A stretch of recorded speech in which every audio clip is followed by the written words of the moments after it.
The former Deputy President Rigathi Gachagua is accusing the National Intelligence Service of having someone to follow him to Makueni County yesterday.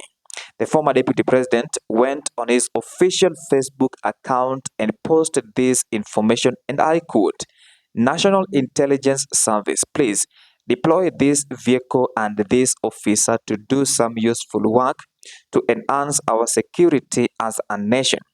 It was pointless to waste fuel and many hours having him follow us all the way from Nairobi to Makueni yesterday. It would have saved public funds to detail your officers in Makueni to listen to what I'm saying, record, and send you instead of wasting public funds. Now, this is the vehicle that the former deputy president is alleging that an officer was using to follow him to Makueni County yesterday. I am not going to show the face of the officer because it is an allegation the former deputy president is making.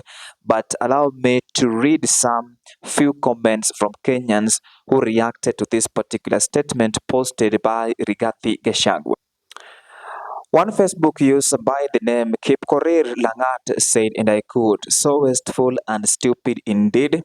Samuel Nyaga, that how we felt when you followed and closed our clubs in Madeira. You are thorn in the foot, Fatwa Kabisa. Another one by the name Paul Kanu. Sijui what is wrong with the Kenya Kwisha government. Another one by the name John T. Abracadabra Mo. Subaru ya Kasongo. Another one by the name Mike Murigi Munge Msalimia. Another Facebook user by the name Viscount Kuwur says, and I quote, Makueni is part of Kenya. All gatherings impose security threats, especially where you are involved. Another user by the name Kimemia Wamumbi, huyu ni kama amedungea vaccine ya Makai na Kasongo. Butiri Tink Gitonga says, looks like Mutuse cousin, maybe he was heading home too. Another one by the name Tai G, a very idle man. Another one by the name Celofane Quarantine says, the difference of him and Kasongo is cheek horns. Allow me just to ask you a simple question.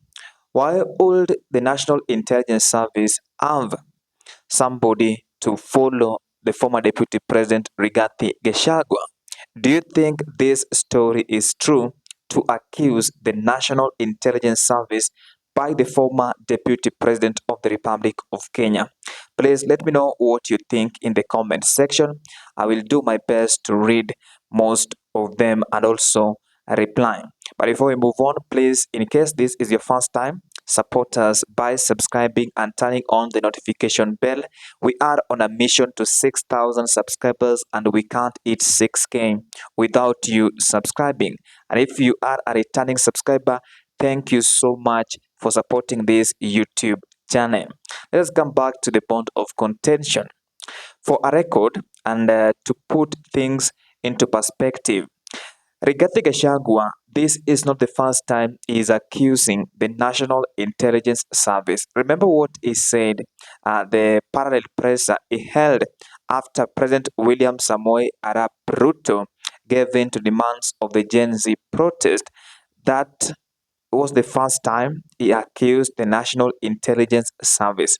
Now, this time round is accusing them and also telling them to have those officers to have something to do which can be better to enhance security in the Republic of Kenya.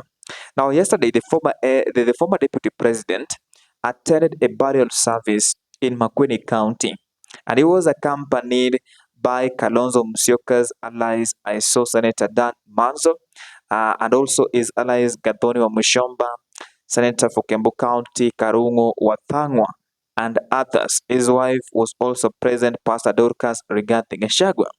But the former deputy president made an announcement. He endorsed the former vice president, Kalonzo Musyoka, as his preferred candidate to unseat President William Ruto in 2027. He said, and I am quoting, Tutalipa deni ya Kalonzo. William Ruto hatuna deni yake, ameleta madharau. End of quote. That is what he said. And I'm telling you, that statement in the political arena, it means a lot. It means that those who are claiming that Rigathi Gachagua is having 4 million votes in Mount Kenya region. And yesterday, he was referring to Ukambani region as Mount Kenya South because recently the Ukambani region and Mount Kenya region, they came together, elders came together and formed the Gema community, the Gikuyu, Embu, Meru, and they removed that association to include the Akamba.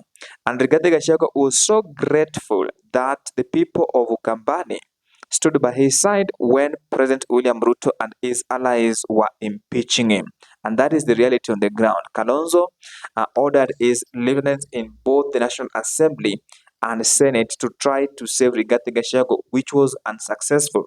Now, do you think Rigathi Gachagua and Kalonzo Musyoka can unseat President William Samoei Arap Ruto in 2027? The reality on the ground is that Kenyans are tired of this administration.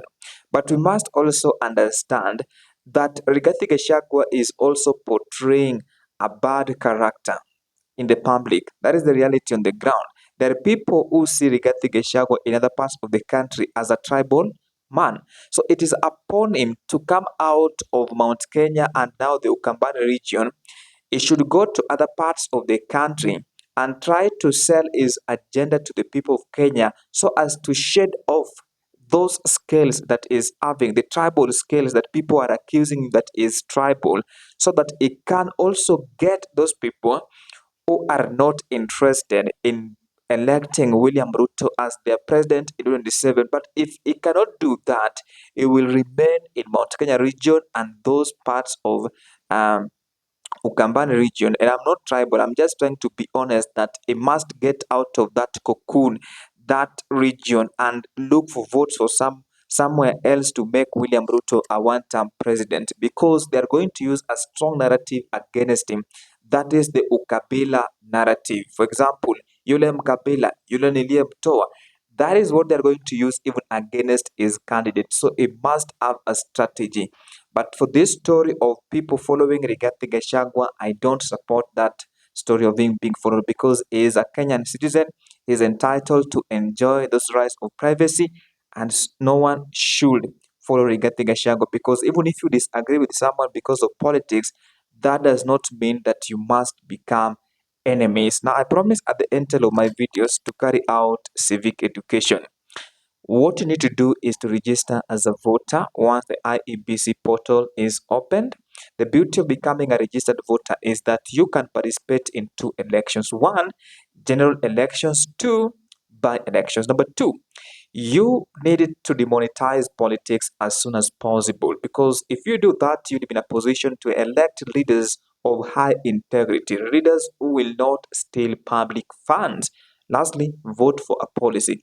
Vote for a leader who has got vision, not a leader without vision, who will make your ward, constituency, county, and even the country at large a place that you not want to live in. Bye for now. I will see you in the next video.